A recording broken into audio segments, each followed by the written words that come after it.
Hello, everyone, and welcome. My name is Emily Luna. I am the Inclusion Manager for Early Learning Coalition. And today, our presenter is going to be Amy, who happens to be a mental health specialist on the inclusion team for Early Learning Coalition. Amy, if you are ready, please begin. Hi, everybody, and welcome to Typical or Terrible Behavior Expulsions in Toddler and 2-year-old Classrooms.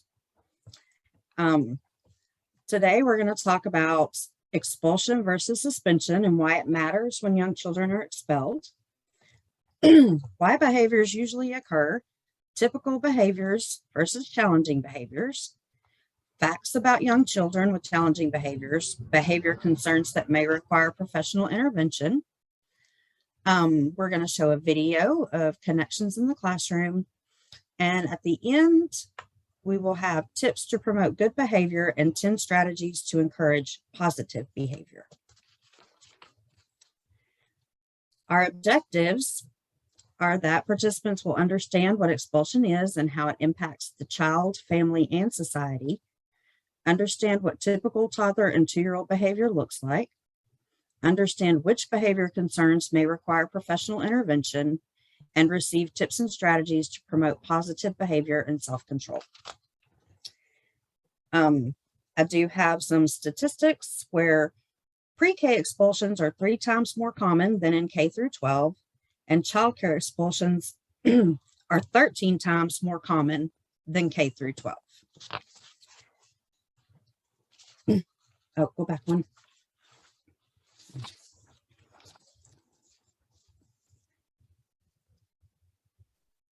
We tend to think that bad behavior doesn't deserve empathy. However, the truth is bad behavior requires empathy. Empathy integrates the brain so you can take personal responsibility for your actions. You accept the moment for what it is and accept the child's emotions. Empathizing with the child helps them acknowledge and regulate their emotions. This is how you foster secure attachments with infants and toddlers.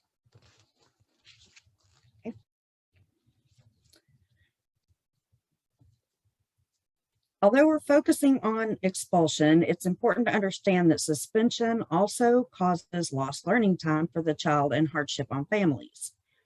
Terminating is the enrollment of a child or family in an early learning program due to challenging behaviors or health conditions is expulsion. Suspension is reductions in the amount of time a child may attend the regular early learning program. Asking for the child to be picked up immediately or asking the child not return for a specific amount of time.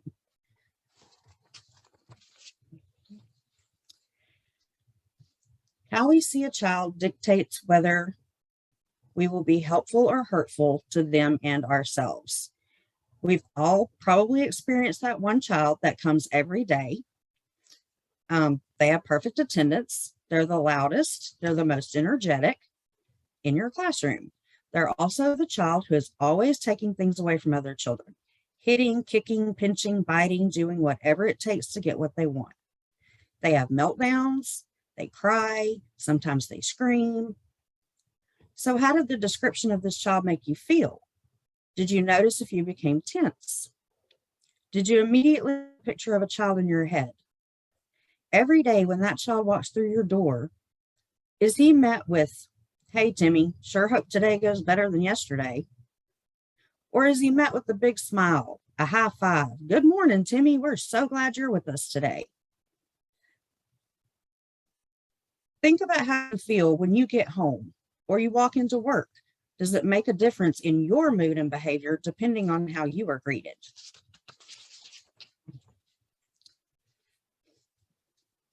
Next.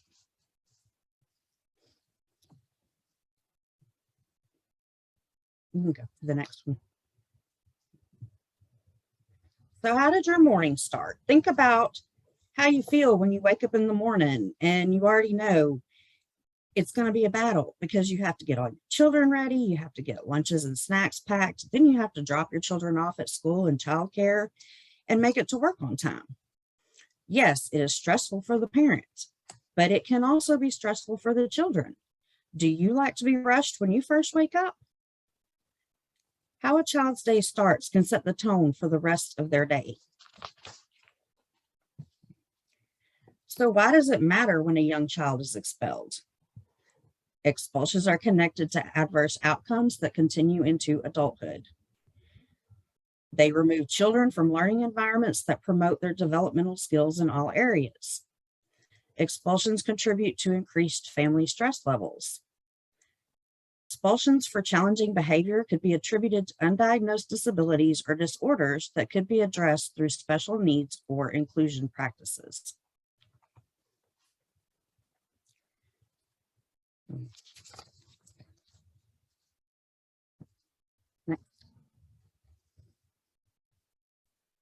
So why behavior usually occurs?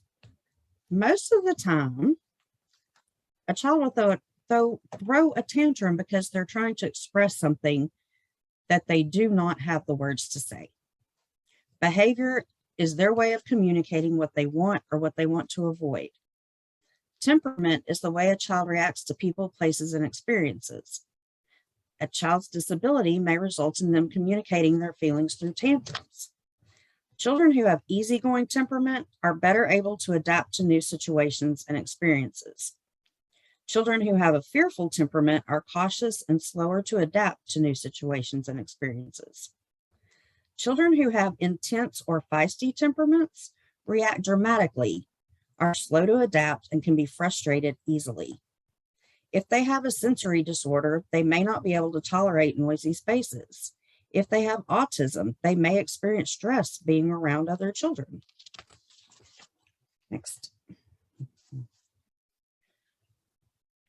So typical behaviors. Toddlers and twos are more likely to show us how they are feeling. They show a broad range of emotions and have frequent mood changes. Toddlers and twos are egocentric. They prefer to play alongside other children instead of with them. Sometimes they behave defiantly simply to test their boundaries. Laying on the ground, kicking and screaming is typically part of their normal development. That's how they're expressing their frustration. They lack the verbal skills to tell us how they're feeling. Their moods change throughout the day. They think everything revolves around them and what they need at all times. They're trying to develop their own independence at this stage. Constant exploring, walking, running, and climbing. They have minimal anxiety when left with the caregiver.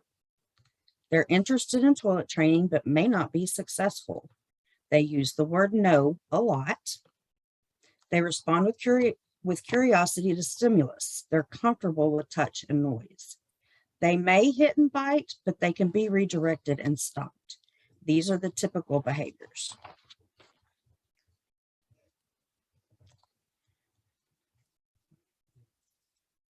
How I perceive a situation dictates my emotional state, which dictates my behavior.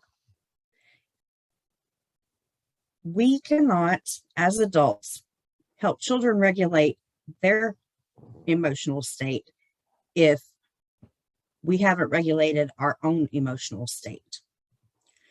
So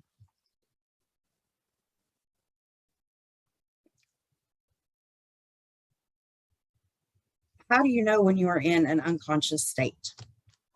Sometimes it can be tightening in your chest, you're holding your breath, an inability to focus, and knowing that you are right. So one of the ways that we can get ourselves back into a conscious state is to take deep breaths. And that's where smell the flower, blow the pinwheel comes from.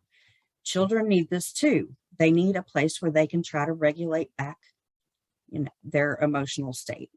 You can do this with areas like a calm down corner or a safe space in your classroom.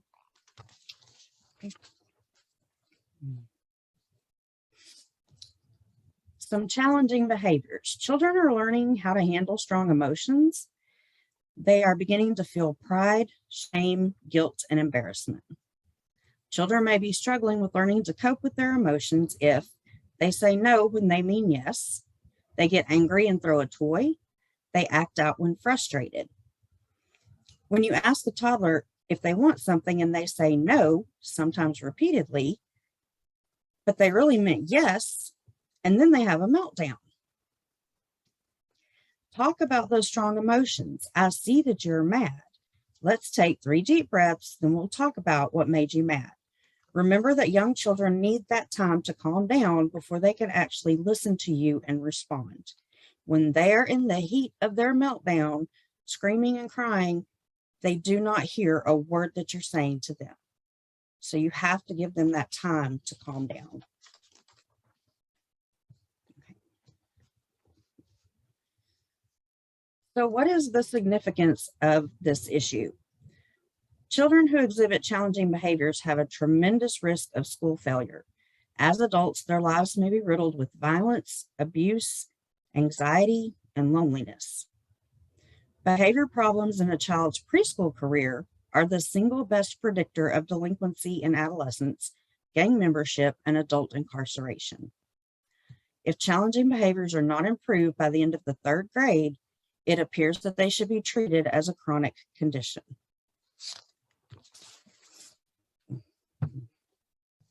So what are the costs of failing to address these challenging behaviors? Children who grow into adolescence with challenging behaviors are likely to drop out of school, be arrested, and abuse drugs and alcohol. Because of these behaviors, their life expectancy is also shortened. There is evidence to show that young children with challenging behavior are more likely to experience expulsion from preschool programs, early and persistent peer rejection, mostly disciplinary contacts with teachers, and school failure. And for a minute, I would just like you to picture the faces of all the children in your classroom. And now focus in on the face of the child who exhibits the most challenging behaviors. Or maybe it's a child who you had in your classroom in the past. Now I'm going to read this highlighted part again. Because of these behaviors, their life expectancy is also shortened. How do you feel after hearing those facts? And what do you think we could do to prevent these young children from being expelled?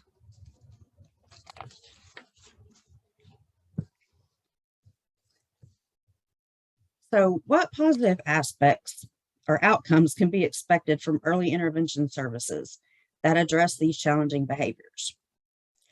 Decreased risk of withdrawal, aggression, noncompliance, and disruption. Positive peer relationships, including understanding of friendship, cooperation, and sharing. Increased self-control, self-monitoring, and self-correction, and improved social emotional health. Academic success, reduced risk for teen pregnancy, juvenile delinquency, and special education placement.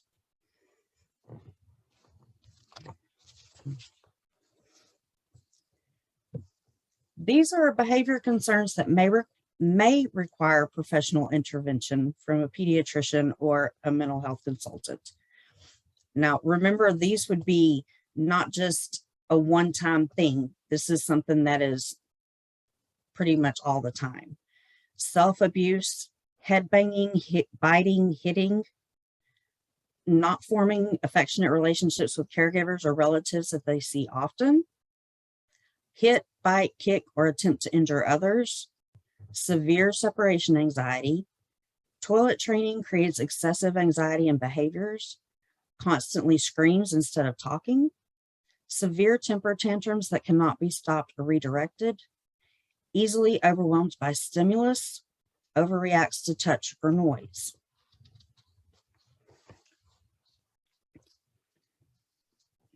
So this video is, this is Miss Miss Donna Porter. He calls her Miss P, and DJ Batiste. And DJ was 4 years old, expelled from pre-K. In the 5th grade, he started a gang. He had 75 followers within 2 weeks. He said, "A referral to the principal doesn't teach a skill, so I'm going to keep going back. I would rather my peers call me bad than stupid." So let's watch this video.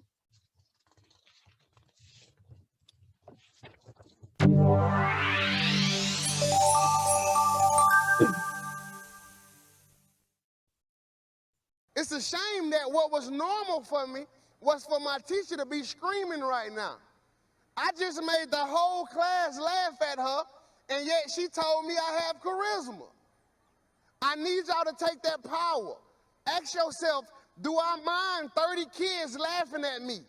And if your answer is, yes, I mind, then you should self-evaluate. I need y'all to catch that right there. But the only reason Miss P was able to remain above is because she didn't take it personal. So many times, teachers take things personal. And when you take things personal, it sounds like this.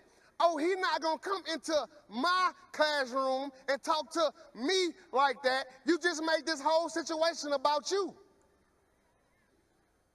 The only thing, the variable that's so important in this is if Miss P would have came back at me, I was ready for a fear-based approach. I had ammunition for that. So now I'm expelled on the first day of school, which was my goal. I go home, I got a pocket full of rocks, a drug dealer, now I get killed, and when I was supposed to be in your class. I tell people all the time, sometimes we create statistics by not knowing what to do. I don't know about you, Polk County, but I'm tired of creating statistics. I need more success stories. What I had was something he had never experienced. You see, on a field, on grass and under lights, he was a superstar. But on Monday through Friday, in classrooms from pre-K to 12, he was invisible. And he never knew what it felt like to get a dose of joy juice from a teacher. And he knew that he wanted to go back to the place where it all started. And so it's day 2. And I'm anxiously looking down the halls to see if he's coming. And he rounds the corner with a vengeance. And he's pushing little ninth graders against the lockers. And he's screaming these words that are very powerful. Everybody get out of my way. Get out of my way. I got to get to Miss P's room on time, because I have a job to do there. Wow, thanks for clapping, because that statement is what so many of your students are missing. Connection, importance in the classroom, particularly your DJs. Me and Miss P stepped in that thing. And I can promise you, since or before, they have never screamed as loud. You got to understand, this DJ coming in. A long time ago, my family had given up on me. My friends had given up on me. My community had given up on me.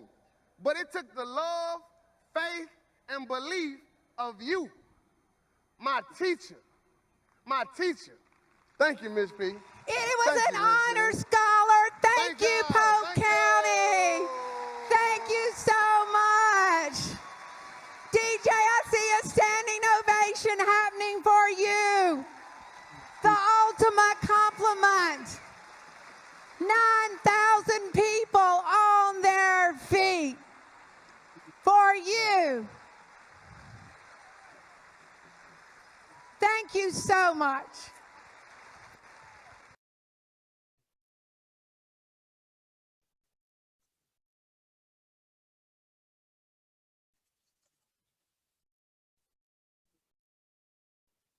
So I love that video because connections in the classroom are so important.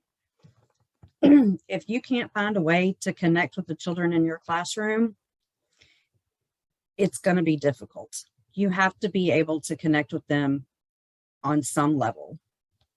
Here are a few tips to promote good behavior and self-control. Instead of saying don't, tell them how to do it properly. Plan for everything. Give clear directions for how you expect them to behave. And if they don't have a choice, don't give them one. It is time to clean up, not do you want to clean up? Because honestly, what 2-year-old is going to say, yeah, I want to clean up. Have fun. Make a game out of cleaning up or sing a song as you transition to another activity and catch them being good. If all you notice are the misbehaviors, those behaviors will be repeated because that's how they get your attention.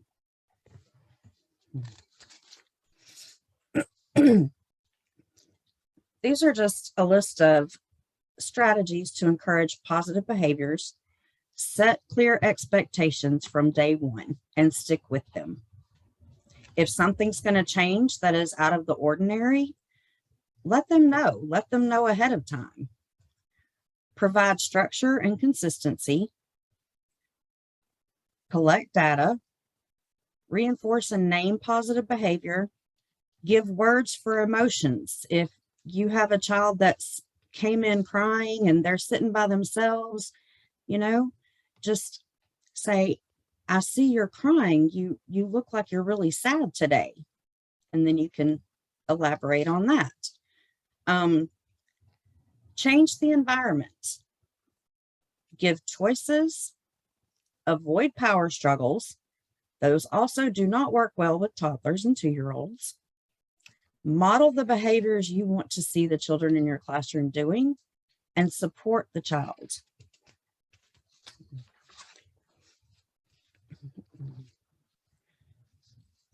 So, questions to think about. What do you think the expulsion of young children is doing to our society? And how do we make sure these children are getting the services they need? What could we do to prevent or limit the number of expulsions in early child care centers? The first question, the expulsion of young children can be very, very detrimental to some families. If the parents aren't able to go to work, they're losing that income, which could snowball on them in no time and cause a lot of issues for that family, which does not make it better for this young child's behavior. And how do we make sure these children are getting the services they need? You put in a warm line. You contact the coalition. We have several different ways that we can help. And what could we do to prevent or limit the number of expulsions? Put in a warm line. As soon as you notice that you think something is up, whether it's developmental behavior, send us a warm line. Let one of us come out and take a look and see if we can get services going. And that would definitely help prevent or limit the number of expulsions. And one more thing I wanted to read to you. It is really hard to be a teacher right now. I'm doing the best I can. I'm doing enough. I am enough. And I think that is something that y'all are not told enough, but you are. You have these children in your care 5 days a week for hours a day, and they depend on you. When they come to you, you're their safe space, and some of them really need that.